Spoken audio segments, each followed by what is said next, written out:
well, I'll let you actually explain and help us on how to So, actually build the support network. Thank you.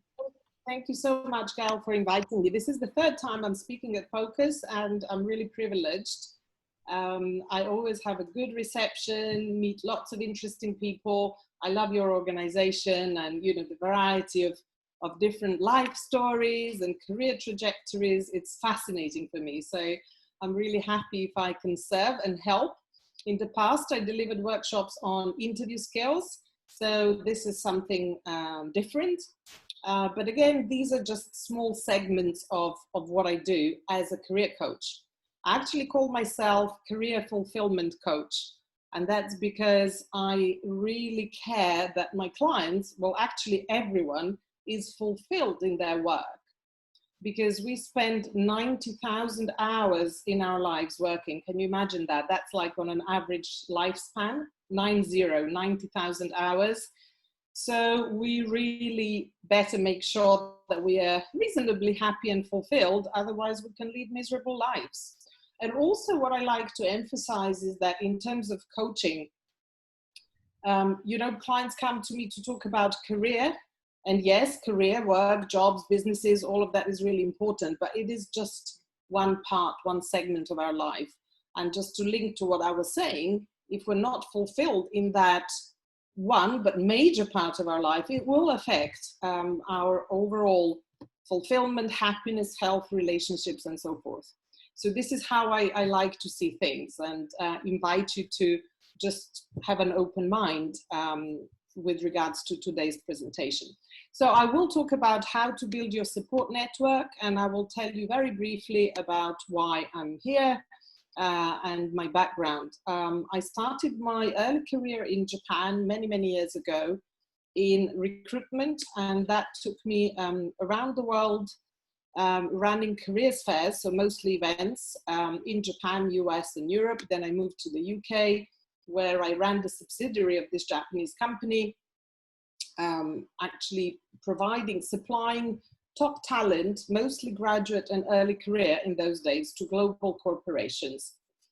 Over time, I moved several roles, but it was always on the provision side, sort of helping corporates and organizations source talent. And I also worked at the University of London Career Service, not with students, but again, with employers. So the variety of these roles that I undertook gave me a really good exposure to how people develop, what drives them, what sort of careers they develop, what kind of requirements and demands employers have. So I thoroughly enjoy that, because recruitment for me is a meaningful matching process for a win-win situation. That's how I like to see it. So I'm driven, in those times I was driven by the desire to help people find their dream job or career by matching them with an employer. These days I do that as a career coach by bringing clarity, insight, support, confidence, and guidance to my clients' quests to who are either in career transition or career development. I also qualified as a coach with CTI, but I've also simultaneously, I've done a lot of personal development work and spiritual practice. I worked with a spiritual teacher for 5 years. And most recently, I worked with some really big guys like John DeMartini, Deepak Chopra, and so forth. So I bring a lot of that into my coaching, which makes it a unique blend of, I would say, personal coaching, career coaching, business coaching, and spiritual practice.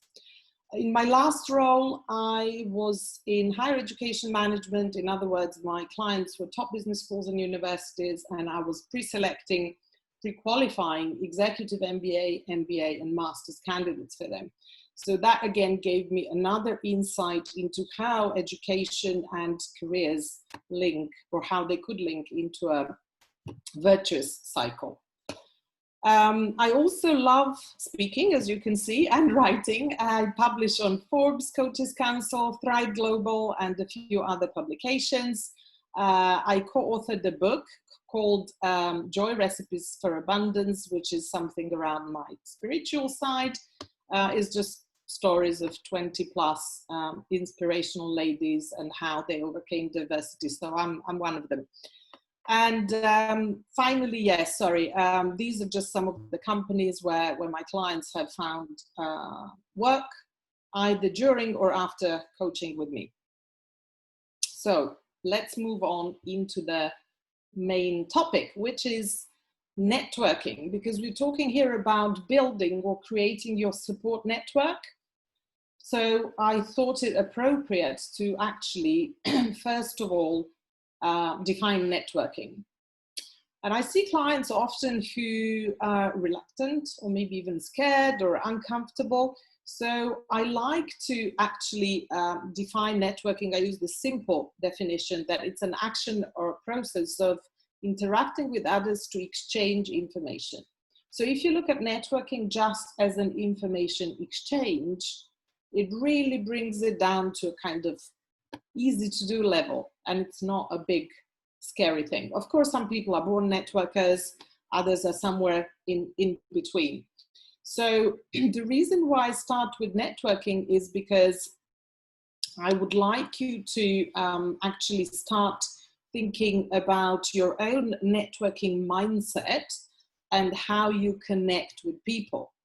So another way of looking at networking is thinking about it as simply connecting, creating a connection with someone else. As they say, no man is an island, and I think this is particularly relevant in the recent, well, several months where we have experienced isolation, and we had to find ways to actually establish contact and network with people, even though it's not face-to-face. So moving on, what I'd like you to do, and I didn't mention this at the beginning, so please do have some paper and pen ready if you feel like, or you can type on your laptop, as long as everyone's muted. But I would like you to start with creating your elevator pitch. Let me explain first of all what that is and why do we need one. Some of you may already have something like that created. So the term elevator pitch came by presumably with the idea that if you're in a big business building full of offices, you get into an elevator or a lift with the CEO, you have only 30 seconds or a minute to deliver your pitch and impress them. So, but you can call it whatever you like, really. It's a brief, succinct self-introduction. It's a summary of who you are, and as I mentioned here, what you stand for, what you've done in the past, but equally, you can bolt onto that what you want to be doing in the future. So I talk about elevator pitch, whether I talk about networking or interview preparation or actually many different aspects. Why? Because once you're clear on your elevator pitch, or in other words, you have a succinct and nice, easy, flowy way of introducing yourself, you can use it in networking. You can use it as the opening of any conversation or icebreaker. You can use it as your summary on your LinkedIn or career summary at the top of your CV or resume. Also, you can use it to answer or start answering a question, tell me about yourself, which people often encounter in interviews. Or maybe someone will not ask you in such a formal way, tell me about yourself, but when you just meet someone, obviously you want to tell them in a nice, succinct way who you are, what you do, what are you actually about. And while I advise everyone not to go out and tell your entire life story, equally just saying something like through your gritted teeth, like half a sentence, that's not going to do either. So we need to find a golden middle. So it's got to be short and succinct, but it has to be information rich. In other words, you have to decide what are these most important elements about you and your career and what you stand for that you're going to share with others. So let me give you two ways of creating this that I normally share with my clients, but obviously there are many different ways of doing this. In my personal branding masterclass, which I run monthly, I go much more in depth with this, and I give you different variations of how you can create one. But for now, let's look at the linear or temporal way, which is the simplest one, which is you look at what you've done in the past, where are you at right now, and what is it that you want to do in the future. So think back about your core expertise or experience or any highlights from your career in the past. So that would be the first part of the sentence. And the current bit. The current bit could involve your current position if you're in employment, or it could be a description of your current situation. Maybe you're studying, maybe you're retraining, maybe you're moving back to your country. Whatever it is, something should be there that describes your current situation. The final bit is about future, and it's kind of aspirational. That's the bit where you can share what it is that you're looking for. That is optional, again, depending on your situation. So let me give you an example for this first formula. I use this example because it's quite unusual and quite radical in the sense that this client had gone through a radical career change. So we worked quite a lot on this, and we finally came up, basically during the coaching, she realized that she really wanted to finally move into the area which has been the love of her life, which is something to do with nature, with marine biology, and she even decided to take a second degree at the age of 40, and she's now moved into that area and started volunteering first of all, but very happy person. So what we came up with is a marketing and communication specialist in the charity sector, currently retraining to pursue my passion in nature conservation. So as you can see, this is quite a radical move or transition. And I'll give it to you again because it's a little bit complex. So a marketing and communication specialist in the charity sector, currently retraining in order to pursue my passion for nature conservation. If you're not going through a radical shift, this can be obviously a lot simpler and easier. I will also give you another formula, and then I'll give you a couple of minutes to write your own, or maybe even write a couple of versions and then share. If you're inclined to share, it would be nice to hear some or see them in the chat box.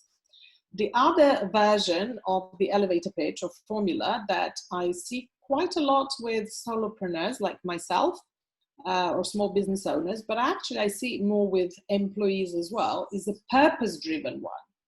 And this one reflects on who am I helping, who do I serve, how am I helping them, what problem do I help solve? And I'll give you an example, which is my own, and you can probably find it on my LinkedIn and connect by all means with me. My own elevator pitch is I love helping aspiring conscious mid-career professionals identify, reach and retain careers they love. And then to that, I can bolt on how am I helping them through one-to-one and group coaching. So I love helping aspiring, conscious mid-career professionals identify, reach, and retain careers they love. So first of all, I identified my audience, my ideal clients. I'm saying who I'm working with, and then I'm saying what it is that I help them with. And then finally, I can say what's the means to achieve that. So before I give you a couple of minutes to write your own, I'll just give you one example which I found recently, which is from a person who is employed, and it is kind of a purpose-driven one. I liked it. It's very simple. She said, I help organizations simplify IT with cloud technology. So this makes me want to connect and see, or read on and see, okay, how does she do that actually? But she says, I help organizations simplify IT with cloud technology. And this is used on LinkedIn, so it does have keywords which are essential, such as IT and cloud technology. So if I'm looking for someone in those areas, I'll probably find her. Okay, so I will just be quiet now for a couple of minutes. Please take your time and write your own elevator pitch. Just the first draft, don't overthink it. Just jot down some ideas.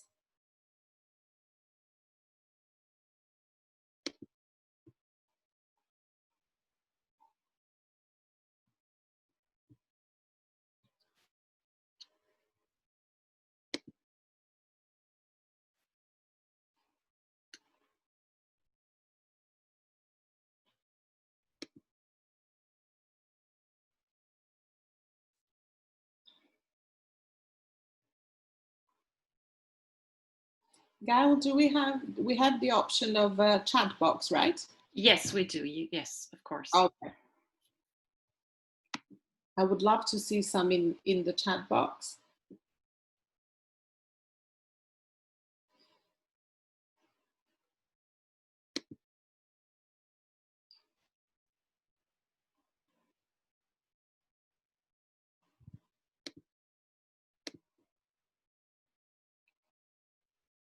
Okay, Ellen is saying, I have done many different jobs in the past. That's fine. Okay, that's an interesting position. I would say, think about one common sort of unifying thread or set of skills that you want to emphasize and go with that. Or you could, again, based on what you want to achieve next in your next step, you could focus on one particular part of expertise or a particular industry.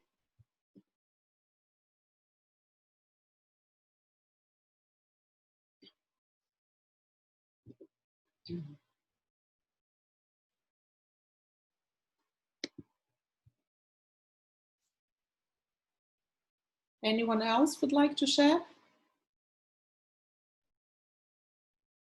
You can also unmute yourself if you like to share it verbally or in the chat box.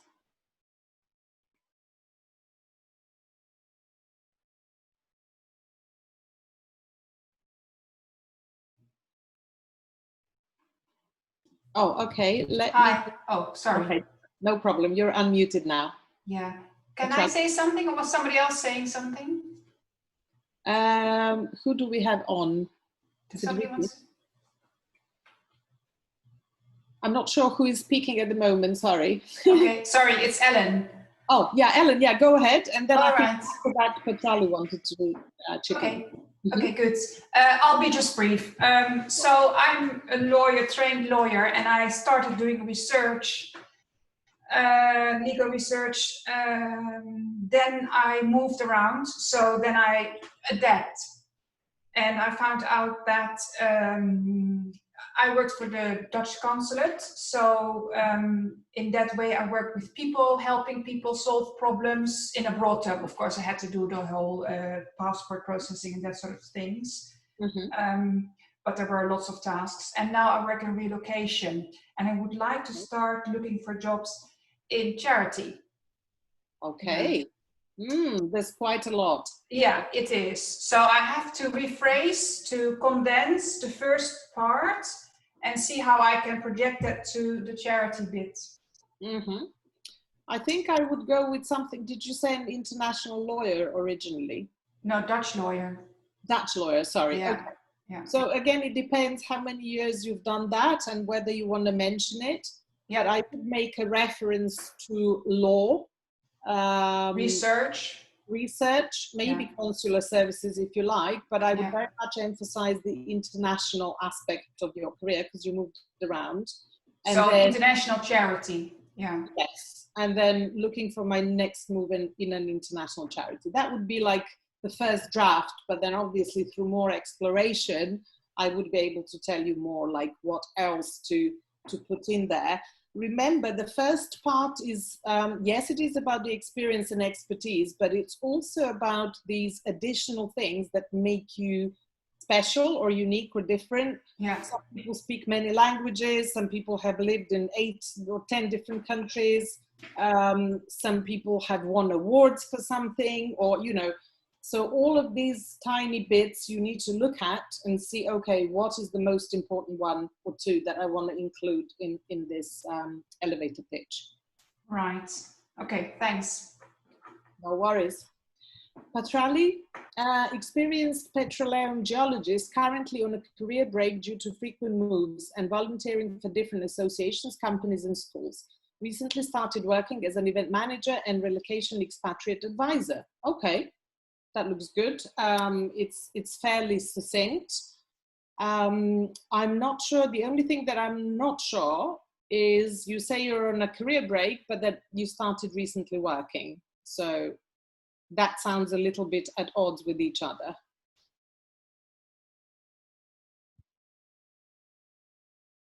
So do you want to get the career break out, or was it a long break? Okay. Is it important to emphasize that in the elevator pitch? Is my question to you.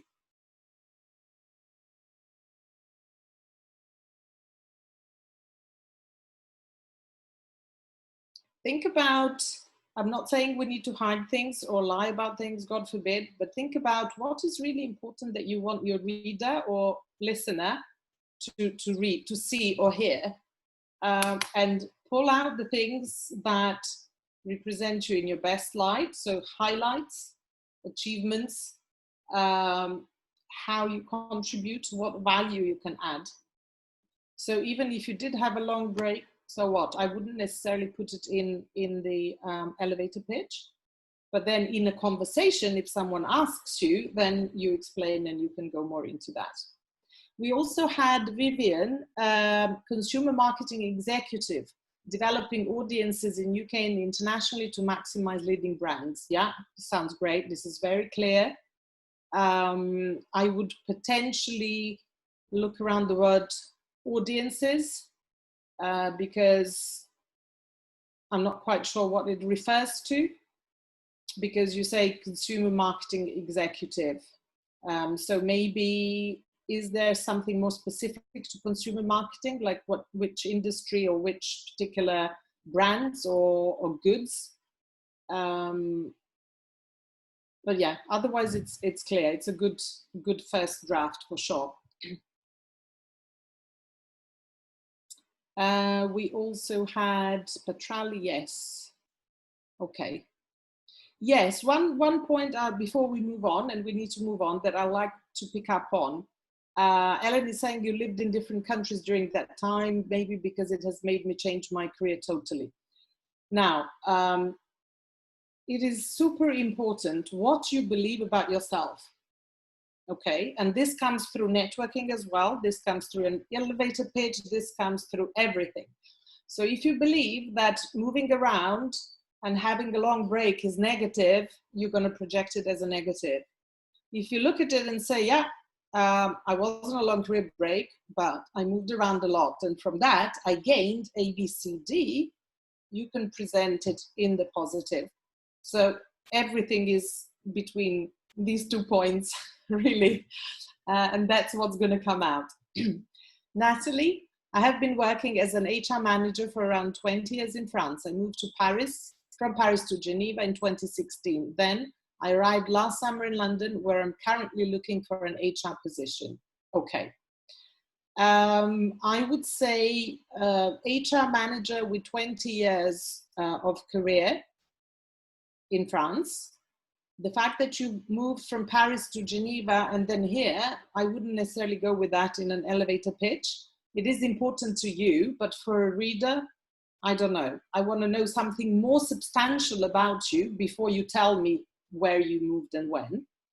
So I would look around what other elements of your HR career you can highlight that. They're there.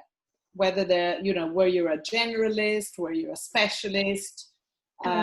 Yes, and what I am also used to put in my elevator pitch. I used to work for 6 different industries in my career as a HR in a generalist role. In fact. So, and what were the industries? The industry, IT, marketing, cleaning company, electronics, newspaper industry. Which ones do you like the most? Newspaper industry. Okay. Yes. So would you say media, newspaper, media? Newspaper, media, yes. It was my best experience, yes. I think with everyone here who's got many different things that may seem disparate, look for common threads and then pick up those that you like the most, you enjoy the most, or that you want to pursue in your next step, because it makes sense to highlight those as opposed to all of them or none. If you put none, I don't know, could be HR anywhere, in anything. So focus on a few perhaps that you can then exploit to move forward into a similar industry. But in fact, because of my career, having working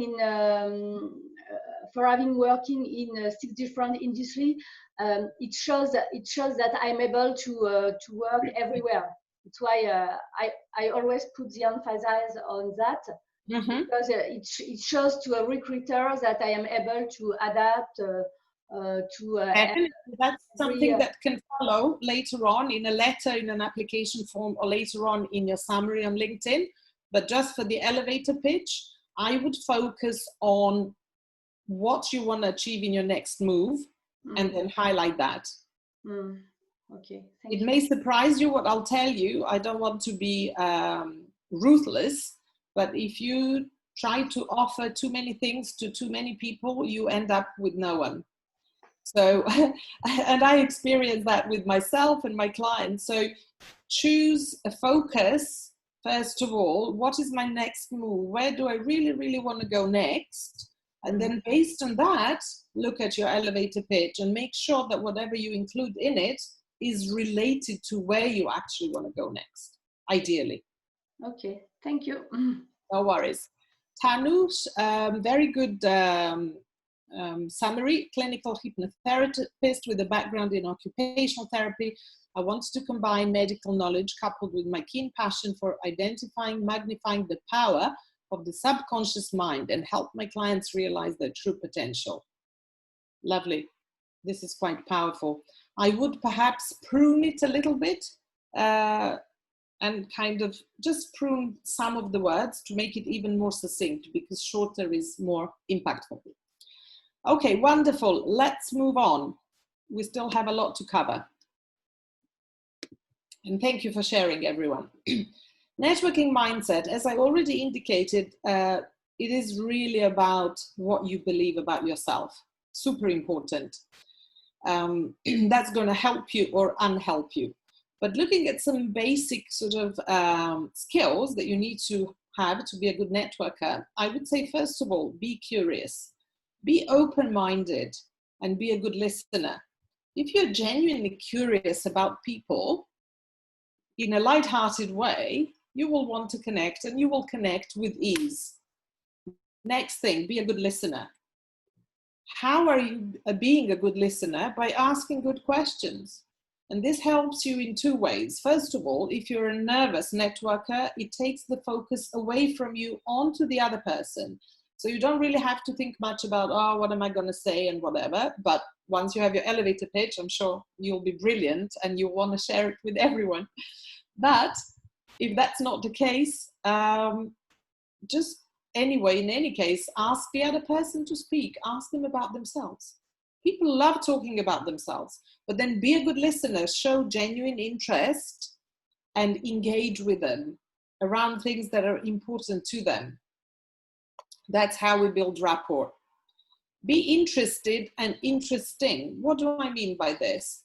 Be interested, obviously, if you're in a conversation with someone, you don't want to be looking at your phone or looking behind their back. I mean, we're talking here face to face. But online equally, you want to be present for that person. Being present and truly engaged is a huge, huge thing, not just for networking, but for building any type of relationship. So be genuinely interested and ask them more questions around what they're telling you. And then be interesting. By that, I mean, share things about yourself which may be of interest to another person. In order to be interesting, you really need to know yourself. You need to know what parts of your life, career, trajectory, your life journey are interesting. So think about what makes you unique. As I mentioned, some of you lived in so many different countries. That's an amazing fact, but then so what? It doesn't mean anything until you tell me a bit more. Okay, this is where I lived. Out of all these countries, this one I enjoyed the most. Why? Because I love the people, the culture, whatever. Why? Again, develop your story. Give me a funny story, an anecdote, something that's gonna entertain me and engage me, and also something that's gonna make you memorable for me, right? If you tell me an interesting story, I'll always remember who you are. That's how you build rapport and synergy. Synergy means finding commonalities. That's the crux of good networking and relationship building. It could be on a business level that, maybe you work in a similar industry or similar role, or maybe you just have similar interests, or maybe you had a similar experience in your personal life, or, you lived in a similar place or went to a similar school or whatever it could be. But it could be about hobbies, passions, interests, family situation. People find many different ways to connect. Humor always helps, right?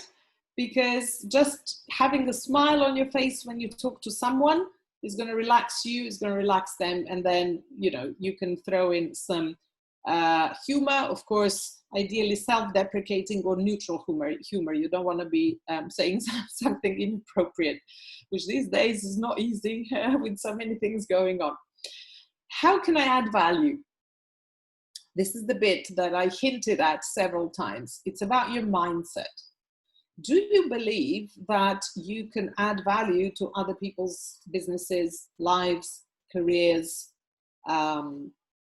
organizations? And if yes, how do you do that? So that's something that I would like you to ponder for after this session, because that is one of the key things that's going to transpire through your networking. Win-win. By this, I mean really sharing information. Remember, networking is about sharing information and engaging in a situation or a scenario where you can help each other. I'll tell you a very simple example from my life. Right now, gyms are closed, unfortunately, but I used to go to the gym regularly, and I meet people there. And I'm not a type of person who goes and chats to everyone. I'm really, truly not. I can assure you of that. But sometimes I connect with people and we start talking.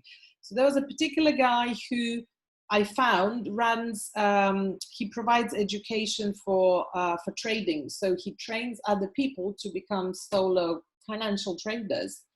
And I had a career coaching client who was looking for additional source of another revenue stream. And we were exploring different things. And he said, yeah, I tried trading, but I'm not sure. And so I connected him with this guy I met at the gym. I mean, who would have thought, right? And then he became his client. So it's good for me because I helped my client. It's good for this guy because he got a new client who paid him whatever else. But ultimately it's good for my client because he's moving ahead with his life and career and revenue aspirations. So it's a win-win-win. So don't think that networking happens just at a reception or a formal event. It can be anywhere because you never know who you're going to meet, what they do, how they can help you, how you can help them. Now, on the topic of helping, very important, paid forward, what is that? This is my personal philosophy, which I like to share with clients, which means be generous with your time, with your expertise, with your knowledge. You're all very experienced people who have lots of life experience. You've lived around the world, you've built careers, you've helped others build careers. You have cross-cultural competence. There's so much you can offer. So help those who may need your help, and then someone else will help you. So in networking, in exchange of information and helping, it doesn't necessarily always mean that it's the same person from A to B and from B to A. It could be that you are helping those that need your help, someone less experienced, younger, someone who's getting into your industry, whoever, whatever. So when people reach out to you, be open, or even better, be open so people reach out to you. And in that way, you open a virtuous circle of good energy, of information flow and sharing. And trust me, others will be more open to help you when you reach out, but you need to reach out. Right, moving on, easy ways to network. I already mentioned, but basically, don't limit yourself to one particular situation or one particular place. So look for contacts everywhere and all the time. Again, I'm not saying you need to go and stalk people, but I'm just saying be open-minded and just add people to your network, add them on LinkedIn, add them on other platforms that you may be using, or just connect with them, have a chat, have a phone call, hopefully soon have a face-to-face coffee. Connect others and create win-win-win. That's what I just told you about this client. And I've done this actually more often than not. Unlike other career coaches, I do that.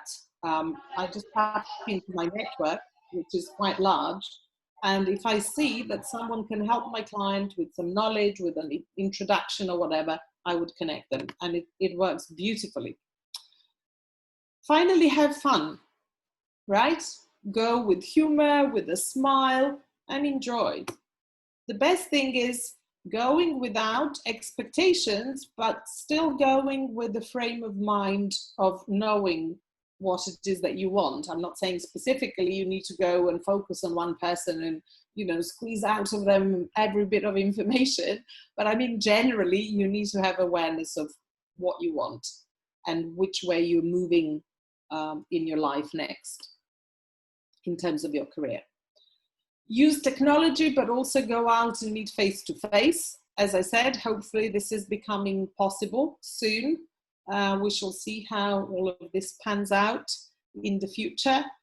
As for networking online, I recently did a talk which was specifically about networking in the times of self-isolation and how to use LinkedIn and other media to create these relationships. So it's a whole new topic, but I'm sure you've already explored it. Very briefly about my story and why am I telling you this? I realized a couple of years ago when I looked at my LinkedIn or CV that only once in my life did I apply for a job and got the job, which doesn't mean necessarily that I'm terrible at applications. It means, or maybe sometimes I was, it means that opportunities came to me. And why is that? That was because I was connecting with people. I was always doing my best in terms of, you know, doing the best quality work I could do, and that gets noticed. And then people approach you. So my first role I got, which was my job in Japan, I actually got through my university professor recommending me. And I met with those Japanese people and I talked to them, but I never thought I was being interviewed. It was very informal. Then I went to meet them in London and met with the president of the company. I actually requested to meet him very bravely while really stressing out and speaking in Japanese as a newly graduated student. But anyway, I got that role and it was through the recommendation. Following that, and I worked for that company for 10 years, 4 years in Tokyo, 6 years in London. My next move was my ex-client, the person that I used to work with and I invited to speak, to give a keynote at our events. He had hunted me, so I joined a small startup again in the recruitment sector. So there were other instances like that where opportunities came to me, or I looked for those opportunities proactively, but not necessarily applying for jobs. The only job that I applied for and got it was the job at the University of London Career Service. My last role, which was in education management, working with MBAs, masters and executive MBAs, I met the CEO of that company and his senior manager in a business meeting while I was working somewhere else. Oh yeah, that somewhere else was a competitor that headhunted me. So I so much liked what this other company was doing, and I wasn't particularly happy where I was. I just reached out. I sent an email. I said, look, I love what you're doing. There's a lot of synergy. This is my CV. Do you have anything for me? And he invited me in, and I had 5 or 6 rounds of interviews, and then they created a role for me. So you have to be proactive, and you have to use your network in a way that can benefit you and others. So the reason why I'm mentioning all of this is, while I was doing all these things, I wasn't actually, in true honesty, I wasn't thinking, oh yeah, I'm now networking. A lot of this has happened even before LinkedIn existed, right? We're talking here late 90s, early noughties. But it is about connecting with people. It's about doing your best, about building your profile and expertise in what you do. That's how you become known. And it's about offering to give to others and adding value to others, and then opportunities will come to you. So some of what I just told you is what is usually referred to the hidden job market. That's what it is. But you need to be plugged in, you need to be aware, and you need to be creating connections and relationships, and eventually they will help you. I use this slide because I like it very much, and this is a whole sort of new piece. I'm not sure how we're on time because we started early. I think we have another 10 minutes, right? This is a piece on career management that I use when I work with my clients, but it has to do really very much with network. So I'd like you to pay attention to a few key points, because I'll just zoom through this. Whether you are in employment or not, or you're looking for something, this is still very relevant for you. So the key things that you really need to pay attention to is, first of all, do you have direction? That's what I'm telling you from the start. Do you know what you want? Do you know what your next move is? What are you after? So the first thing is having direction in your career based on knowing who you are, what you want, what you stand for. Then we move on to, that is actually, I would say probably this is number one, learning about yourself. So you need to be aware of your values, of what you bring as a person, as a professional, of your skills, competencies, also of your weaknesses and areas for development, and also of your overall sort of vision or career strategy going forward, at least short term, if not medium term. Confusing hard work with performance, that's a whole different topic, but we all do this from time to time. It's food for thought. No mentors. Now, this is so important. It doesn't matter where you're at in your career. Even if you're very senior, you can still reach out to someone who's more senior, someone who's retired, someone who's a non-executive director, someone who is a leader in your area and your field.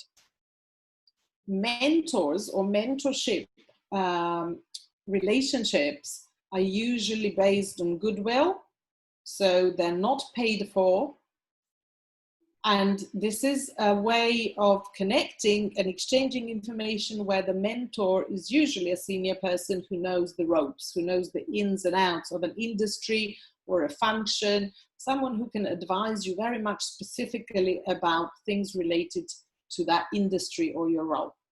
Unlike a coach who works with you on your strategy, on your mindset, on why and how, but not specifically so much about the industry, though it could be bits of it. So I'd suggest look back at your career, see if you had mentors in the past. Maybe they were unofficial. They don't have to carry a tag saying I'm your mentor. I certainly had people, both one of my senior Japanese directors, he was definitely a mentor to me, but it could be a person who is outside of the organization where you work. It could be someone from the extended network, even from friends and family, who knows, who could introduce you to that person. But I really suggest you look at having a mentor. Moving on, no stretch or value creation. Again, this is about how you do what you do. Do you pursue excellence? Do you create new value? This is again from the perspective of being already employed and working somewhere. Limited professional network. I cannot emphasize how detrimental that is. I often see people, I get clients who are either reluctant or they hate LinkedIn and social media and all of that. And basically I tell them to get over themselves, because it's not important if you like it or not. You can grow to like it if you're open-minded. And if you really want to achieve that, whatever it is, the goal that you set out for yourself, then you will work through these obstacles and you will start to change your mindset around networking. So professional network, extremely important. Again, what I see often, people start thinking about that only once they're in trouble or they're out of work or they've been made redundant or something happened. No, you need to be building your professional network all the time. Even when you're new in the job, don't forget, don't put your career aspirations on a back burner and think, oh yeah, in 5 years' time, I'll revisit this. No, you need to be active and present all the time, or most of the time at least. Not pitching your ideas well, not learning about your business. Again, this is about communication. I also work on this with my clients. Professional expertise. Again, this is about continuous learning. Not connecting frequently with others in your business. Again, super important. What is this? This is micro networking. This is networking within the place where you already work. So maybe you're an HR person, but you actually reach out to the marketing department and the finance director and whoever, or even people who work below them. How do you build these relationships and why do you need to build them? These are just some of the questions that I'd like to ask you to ask yourselves. Not staying connected and aware of the employment market. I just said that with connecting it to number 6, which is professional network. But employment market, very important. You really need to have your finger on the pulse. What's happening? I mean, in today's world, so much is happening. Things are having absolutely global impact, from coronavirus to technology, which has been disrupting all of the sectors. So be switched on, look at what's going on, read, connect to people, look at LinkedIn. LinkedIn is not just about building connections and maybe having a chat or looking for jobs on LinkedIn. LinkedIn is really for you to learn about what people in your industry do. How do they present themselves? What words do they use to describe themselves in their elevator pitch or in their experiences? What content do they share? Are you a member of various LinkedIn groups? Are you a member of various industry associations, or whatever is relevant to your field of work? And then keeping an eye on employment trends in that particular area. Very important. Don't forget it. Don't leave it forever, because then it will come back to haunt you. This bit, again, is not acting on what you say you want. It's about clarity of intention, about knowing who you are, what you want. This I address a lot in my personal branding masterclasses. Not having an advocate. Now, mentor and advocate, not the same thing. Having an advocate or a champion in an organization where you work is very, very important. This is someone who has your back. This is someone who's gonna say all the best things about you when you're not there. This is someone who supports you, who loves your work, who appreciates you as a person and a professional. Do you have that champion? Do you have that advocate? Are you a champion for someone else? Think about these things. They're very, very important. Politics, we're not going to go into politics right now. And I'm now coming to the end of the presentation, almost. So to recap, really, what you need to do to be able to network and build that support network properly is know who you are, know what you want. So you have to have some intentionality about it. You have to know people. You can have a lot of self-awareness and be super clear focused, but if you don't connect, no one is going to know. And then know how to engage and relate. And also what I like to point out always, ask and you shall receive. If you don't go out and ask, no one is going to know. How are you going to get it? So please don't think too much about it and, you know, feeling the discomfort. If you are open-minded and generous with your time and expertise with others, in so much you shall have no hesitation to ask for what you need, or for the help or information and support that you need. Right, I think hopefully I managed to finish in time. This is me. What I wanted to say is that by all means, connect with me on LinkedIn. I do have a lot of free content that I share on LinkedIn, on YouTube videos, Facebook group, and so forth. I think we may have shared the career fitness quiz. If not, you can also get that from me. But I specifically wanted to ask you, for those of you who email me, I will send you 2 additional resources. One is an article in the Forbes where I was featured amongst other 15 coaches, and everyone gave their tips about what to do when moving into a new environment. They said cross-state because it's in the US, but it's not just about US states. It's about anywhere when you're moving into a new environment. Very good article. And furthermore, I'll share my article on networking, which was published on Medium, the Authority magazine. And thank you so much for your time and for listening. Thank you, Jelena. So helpful. I learned a lot today. Thank you. So I don't know if anyone has questions for Jelena before she leaves. No. There is something in the chat box. Just a thank you. Okay. Well, Thank you, just a thank you. A lot of thank yous. It's my absolute pleasure. And please, in the spirit of networking, sharing information, exchanging information, reach out to me. Don't be shy.